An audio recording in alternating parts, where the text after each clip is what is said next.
का जो टॉपिक है हमारा वो है जी कोलंबी कल्चर, कोलंबिया का कल्चर। कोलंबिया किसे कहते हैं? पिजन को। ठीक है, पिजन का साइंटिफिक नेम है कोलंबिया लिविया। बेटा साइंटिफिक नेम्स आप लोग याद क्या करिए, अच्छा अक्सर कॉम्पिटिटिव एग्जाम्स में पूछ लिए जाते हैं। ठीक है बच्चे, अगर हम लोग देखें कोलंबी कल्चर तो किंगडम एनिमिलिया का मेंबर है। फाइलम कौन सा है? कॉर्डेटा। क्लास कौन सी है? एवीज। ऑर्डर कोलंबिफॉर्म्स है। फैमिली कोलंबिडी है और जीनस कोलंबिया है और स्पीशीज कोलंबिया लिविया है। ठीक है, तो ये हमारे पास बेसिकली क्लासिफिकेशन होगी कोलंबी कल्चर के, जो कोलंबिया लिविया है उसकी। ठीक है, अच्छा अब हिस्ट्री की अगर हम लोग बात करें तो बेटा आपको पता होना चाहिए कि जो ब्रीडिंग और मैनेजमेंट थी पिजन की वो 30,000 ईयर्स अगो स्टार्ट हो चुकी थी। लोग बड़े एंशियंट टाइम से जो क्या करते थे, पिजन्स को रखते थे, उनकी रेयरिंग करते थे, उनको ब्रीडिंग करवाते थे और उनको कल्चर किया करते थे। लेकिन जो basically first time as a culture जो है ये इजिप्ट में, ग्रीस और रोम में यूज करने लगे लोग, क्या? कोलंबी कल्चर को। अभी पाकिस्तान में भी कोलंबी कल्चर की तरफ रुझान लोगों को चला गया और लोग कोलंबी कल्चर कर रहे हैं। बेटा साइंटिफिक नेम अभी हम लोगों ने डिस्कस कर लिया, इसका कोलंबिया लिविया है। What is Columbi culture? Basically, the rearing, keeping and the breeding of the pigeons is known as Columbi culture. इसमें हम लोग क्या करते हैं कि पिजन्स की एक तो केयर करते हैं, दूसरा उनकी ट्रेनिंग करते हैं। ट्रेनिंग इसलिए करेंगे क्योंकि आप लोगों ने देखा होगा बाज़ लोग बर्ड्स के क्या करते हैं, कंपटीशन करवाते हैं, तो उड़ाते हैं ना, कौन सा किसका कबूतर ज्यादा दूर तक उड़ सकता है। ठीक है, तो इस बेसिस पे वो क्या कर रहे होते हैं, बेसिकली कंपटीशंस करवा रहे होते हैं। तो इसमें हम लोग अपने जो पिजन्स होते हैं उनकी ट्रेनिंग कर रहे होते हैं। अच्छा, अगर आप कोलंबी कल्चर करना चाहते हो, अगर आप ये बिजनेस सेटअप करना चाहते हो तो बेटा आपको जान के खुशी होगी कि इसमें इन्वेस्टमेंट बहुत कम है और प्रॉफिट बहुत ज़्यादा है। ठीक है, तो आप इजीली इस अपने बिजनेस को सेटअप कर सकते हो। स्टॉप करें आगे। चलिए बेटा, स्पीशीज हमारे पास 300 से ज्यादा स्पीशीज है डोमेस्टिक पिजन्स की। आपको ना पिजन के अंदर दो तरह की कैटेगरीज मिलेंगी पिजन। एक होते हैं फैंसी पिजन्स और दूसरे होते हैं रेसिंग पिजन्स। ऐसे पिजन्स जिनको हम खूबसूरती के लिए यूज करते हैं, बेटा ब्यूटी के लिए यूज कर रहे होते हैं। ठीक है, उनको हम क्या कहते हैं, फैंसी पिजन्स। जिस तरह दो एग्जांपल आ जाती है फैंसी पिजन्स की, एक है फैंटेल पिजन और दूसरा है English carrier pigeon. Racing pigeon की बात करें जो कि बहुत तेज उड़ान भर सकते हैं, बहुत तेजी से बहुत हाइट तक फ्लाइट करते हैं, उनको हम रेसिंग पिजन्स कहते हैं। इसकी भी दो एग्जांपल्स आ जाती है, racing homer pigeons and tippler pigeons. ठीक हो गया। अब बेटा हम लोग ना देख लेते हैं कि हम कोलंबी कल्चर करते क्यों है, हम पिजन्स क्यों रखते हैं। एक तो आप लोगों ने देखा होगा कि पिजन्स को ना मैसेज डिलीवरी के लिए यूज किया जाता था। लैला मजनू जब एक दूसरे को खत भेजते थे तो वो पिजन्स के थ्रू ही भेजा करते थे। जब हमारे पास टेलीकॉम्स और ये टेलीफोन्स और ये चीजें नहीं थी तब लोग मैसेज डिलीवरी के लिए पिजन्स को चिट्ठी दिया करते थे। दूसरा रेसिंग कंपटीशन के लिए, अभी मैंने आपको बताया कि कुछ लोग स्पोर्ट्स में और रेसिंग में यूज कर रहे होते हैं।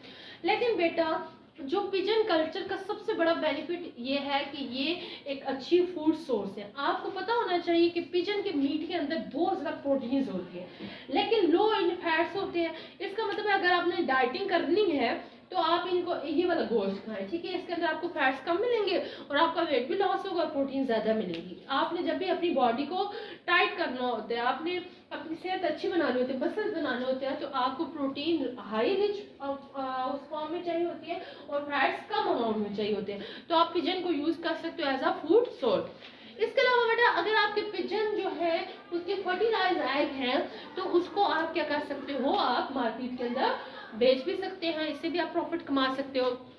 ब्रीडिंग के लिए जो टेम्परेचर चाहिए वो इनको 15 से 20 डिग्री सेंटीग्रेड चाहिए और फ्लाइंग के लिए इनको 15 से 30 डिग्री सेंटीग्रेड टेम्परेचर चाहिए होता है। ठीक है बेटा, ज़्यादातर ये ऑब्जर्वेशन में एक चीज़ सामने आई है कि पिजन जो है गर्मियों में कम उड़ते हैं और सर्दियों में बहुत दूर तक उड़ते हैं। ठीक है, क्योंकि आपको पता है गर्मियों में टेम्परेचर बहुत एलिवेट कर जाता है तो ये खुद को क्या करते हैं, अपने टेम्परेचर को बेसिकली मेंटेन कर रहे होते हैं और कहीं जो है ना साए में छुप के बैठ जाते हैं। स्टॉप कर दे। चलो बेटा, अगर फर्टिलाइजेशन की बात की जाए तो बेटा पिजन्स के अंदर ना इंटरनल फर्टिलाइजेशन होती है। कैसी? इंटरनल। इसका मतलब बॉडी के अंदर होगी। Like sperm will be release into the female body. तो by which method there will be a cloacal kiss, ठीक है। आपको पता है कि क्लोका जो बर्ड्स होते हैं, रेप्टाइल्स होते हैं, उनके क्लोका जो होते हैं उनकी कॉमन पैसेज होते हैं for both urination, for reproduction and also for the digestive waste removal, ठीक है। तो क्लोका के थ्रू ये इनके अंदर क्लोकल किस होगी। तो फीमेल जब क्लोकल किस हो जाएगी, फीमेल एग रिलीज करेगी। एग पर डे, अगर हम लोग पर डे देखें तो 1 से 2 एग जो है वो फीमेल लेकर देती है। अब मेल और फीमेल दोनों क्या करते हैं, इनक्यूबेट करते हैं इन एग्स को 18 डेज के लिए, ठीक है। जिस तरह मुर्गी जो होती है वो 21 दिन के बाद अंडे से बच्चा निकालती है, तो आपका पिजन जो है 18 दिनों के बाद क्या करता है, बच्चा अंडे से निकाल देता है। लेकिन बेटा एक बहुत मजे के फिनोमेना जो इनके अंदर ऑब्जर्व किया गया वो ये है कि कुछ देर के लिए ना फीमेल्स एग के ऊपर बैठती है और फिर कुछ देर के लिए इनका मेल आके बैठ जाता है कि फीमेल थक गई है। लेकिन आप लोगों ने देखा होगा मुर्गियों में ना, मुर्गे को कोई लेना देना नहीं है, मुर्गी बैठेगी, उसने खाना पीने के लिए जाना है तो वो अंडों को अकेला छोड़ के जाएगी। लेकिन ये जो होते हैं ये बड़े इंसिक्योर होते हैं, ये अपने अंडों के लिए ना जब फीमेल कहीं खाना पीना करने जाएगी तो वो मेरे से कहेगी आओ तुम बैठ जाओ, तो मैं क्या करती हूँ कुछ खा पी के आती हूँ। अब जब एग इनके एग से एक नन्हा मुन्ना सा इनका बच्चा निकलेगा जिसके बेचारे के पास कोई फेदर्स भी नहीं होंगे, उसको हम क्या कहते हैं, स्क्वैब, ठीक है। ये आपने इसको याद रखना है, स्क्वैब कहते हैं, ठीक है। और स्क्वैब जो है वो 2 से 3 महीने के बाद पूरा एक पिजन में कन्वर्ट हो जाएगा। बेटा आपको वो अगर आपने पिजन कल्चर करना है तो आप ये सब कुछ आपके लिए है, आप इसको देखें कि भाई हम लोग किस लिए इसको यूज़ कर रहे हैं, इन्वेस्टमेंट कम है भाई, इसके प्रीडेटर्स कौन से, इसकी डिजीजेस कैसी हैं। तो by studying the economic zoology तो आप एक अच्छा सेटअप बना सकते हो, अपना अच्छा बिजनेस कर सकते हो।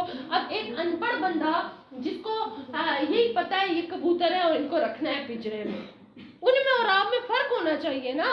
उसको नहीं पता कि इसको क्या बैक्टीरियल डिजीजेस हो सकती है, क्या वायरल डिजीजेस हो सकती है, लेकिन आपको पता है। आप क्योंकि इकोनॉमिक ज़ूलॉजी के स्टूडेंट है, आप पढ़े लिखे बिजनेसमैन बनेंगे, वुमेन्स वाल के बनेंगे, ठीक है। तो आप में और एक अनपढ़ बंदे में फर्क होना चाहिए अगर आप बिजनेस सेटअप करना चाह रहे हो अपना। तो बेटा सबसे एक्सपेंसिव जो पिजन आप अभी तक रिपोर्ट हुए वो है जी जैकोबिन एंड फिलबैक, ठीक है बेटा। ये 2 पिजन जो होते हैं बहुत हाईली एक्सपेंसिव होते हैं। तो जाहिर बात है अगर आप इनकी रेयरिंग स्टार्ट कर दो तो एक दफ़ा आपने खरीदे, फिर वो अंडे देंगे, वो बच्चे निकालेंगे, फिर आप उनको बेचेंगे, फिर वो अंडे देंगे, बच्चे निकालेंगे, आप उनको बेचेंगे। शेख चिली की तरह ये ना अंडे टूट ही जाए और ठीक है। हाँ तो बेटा इनकी प्रोटीन्स ये इनका जो मीट होता है उसके अंदर बहुत ज़्यादा प्रोटीन्स होते हैं, लो फैट्स होते हैं। इसके अलावा अगर आपके अंदर है खून की कमी तो इनके अंदर अच्छा खासा विटामिन B12 और विटामिन B6 होता है, और आपको पता है ये 2 विटामिन रिक्वायर्ड है फॉर ब्लड मेकिंग, ठीक है। तो अगर आपके अंदर है खून की कमी, आपको चाहिए आप पिजन खाएं। इसके प्रीडेटर कौन से हैं जो हमारे पिजन्स का प्रे कर सकते हैं, कैट, डॉग, ईगल, स्नेक और ह्यूमन। आप लोगों ने देखा होगा कार्टून वगैरह में भी ना, तो वो स्नेक क्या करता है, इन बेचारों बर्ड्स के अंडे आके खा जाता है। तो ये अच्छे प्रीडेटर्स हैं किसके, आपके पिजन के। तो अब ये खाते क्या है, ये खुद क्या फूड क्या यूज करेंगे, ये खुद क्या खाते हैं। आपने पिजन रख लिया, आपको पता ही नहीं है क्या खाते हैं, तो फिर आप उनको कैसे पालेंगे। बेटा ये वीट भी खाते हैं, बार्ले, ओट, सनफ्लावर के सीड, इंसेक्ट सब कुछ ये खाते हैं। इसके अलावा अब हम इनकी डिजीजेस पढ़ लेते हैं। बेटा पिजन को पॉक्स भी हो सकता है, पिजन पॉक्स इकोलाई की वजह से इन्फेक्शन भी हो सकता है और सल्मोनेलोसिस भी हो सकती है। पिजन पॉक्स ये वायरल डिजीज है जो कि एवी पॉक्स वायरस की वजह से इसको होगी। इकोलाई इन्फेक्शन बैक्टीरियल इन्फेक्शन है जो कि रिस्पिरेटरी और यूरिनरी ट्रैक्ट के अंदर इसको इन्फेक्शन कर देता है। इकोलाई की वजह से ना अक्सर कबूतरों को खांसी लगती है और ऐसा लगता है शायद इनको कोरोना हो गया और उसकी वजह से इनकी डेथ भी हो जाती है। सल्मोनेलोसिस ये एक फंगल इन्फेक्शन है, बैक्टीरियल नहीं है बेटा, सल्मोनेला नहीं, हाँ ये बैक्टीरिया ही है, ठीक है। ये बैक्टीरियल डिजीज है और इनको डायरिया हो जाता है, आपने देखा होगा इनका अक्सर पेट खराब हो जाता है, उसकी वजह से इनकी डेथ हो जाती है। अब अगर आप कोलंबी कल्चर कर रहे हो तो आपको क्या क्या फायदा हो सकता है। बेटा पहला फायदा जो सबसे पहला लिखना चाहिए था वो ये है कि आप यू कैन अर्न मनी, ठीक है। तो आप पैसे कमा सकते हो कोलंबी कल्चर करके। दूसरी बात ये हमारी कल्चरल हेरिटेज है, हमारे बाप दादा उनके दादा हमारे कबूतर रखते आए हैं तो हमें भी रखने चाहिए। और साइंटिफिक रिसर्च में भी आप इनको यूज़ कर सकते हैं। लेकिन बेटा ये हमारे पास एक हॉबी भी है, आपको पता है जब भी आप एक अच्छी हॉबी को अपनाते हो तो आप स्ट्रेस फ्री फील करते हो, ठीक है। तो लोग क्या करते हैं, वो कबूतर रख के उनको देख के खुशी महसूस करते हैं तो उनका स्ट्रेस रिलीज होता है।